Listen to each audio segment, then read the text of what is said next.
Semua, saya Fabio. Nanti saya akan menjadi dosen kalian untuk mata kuliah komersial desain untuk kelas mass production.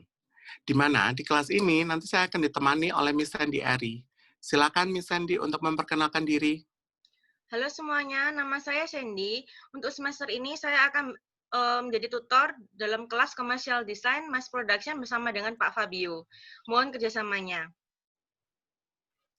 Di dalam kelas ini, kalian akan membahas segala sesuatu yang berhubungan dengan mass production, di mana mass production itu berarti label. Jadi, kita akan membahas tools-tools untuk label dan lain sebagainya. Mari kita bahas satu persatu fasenya. Baik, Sandy, bisa di-share mungkin materinya? Oke.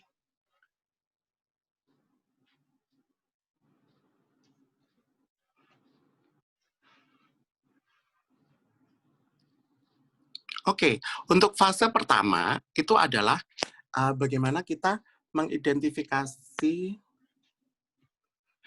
untuk fase pertama bagaimana kita mengidentifikasi market kita. Jadi di dalam masa new normal ini dan pandemik, Gistek menginginkan bahwa kita mengetahui market kita yang baru. Jadi untuk pertama-tama kita harus mengetahui apa sih new normal itu. Jadi kelas ini akan membahas mengenai new normal, bagaimana perubahan untuk behavior mereka, bagaimana cara mereka membeli, karena akan berubah dari yang sekarang dan sebelumnya. Terus, bagaimana cara kita menarget untuk market kita itu. Berikutnya, Sandy. Di fase kedua, kita akan membahas tools yang biasanya digunakan untuk garment industry.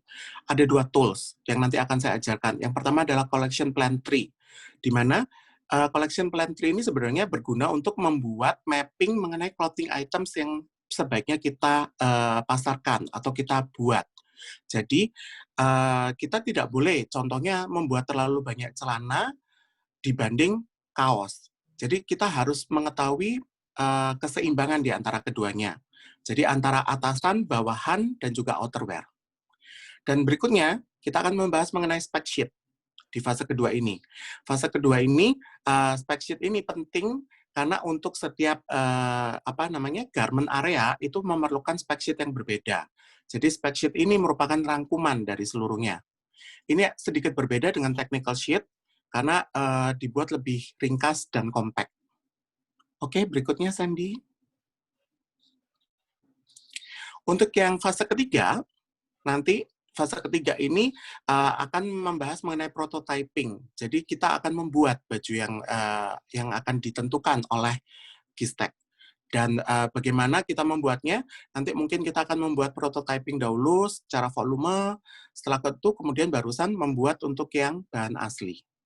Dan juga kita akan membuat branding. Jadi branding itu nanti bagaimana kita logonya, dan bagaimana nanti penempatannya, bagaimana penggunaan warnanya, dan lain sebagainya. Itu nanti akan kita lakukan secara mentoring. Jadi prototyping dan branding ini lebih ke arah mentoring. Berikutnya mungkin Sandy.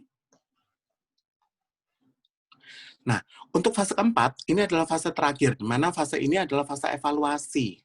Jadi, kita akan, saya dan Gistek, dan beserta ada juri lainnya, nanti akan menilai presentasi Anda. Jadi, kalian harus membuat sebuah fashion presentation, seperti contoh yang di atas, tetapi nanti harus menggunakan foto-foto dari milik kalian sendiri. Dan prototyping ini yang kedua ini adalah yang sesudah review atau menggunakan bahan asli atau mungkin ada perubahan sedikit. Ya, sampai di sini fase keempat adalah fase terakhir. Jadi, setelah fase keempat ini, kita sudah menyelesaikan mata kuliah ini. Semoga kalian penuh dengan tantangan dan juga penuh dengan kreativitas.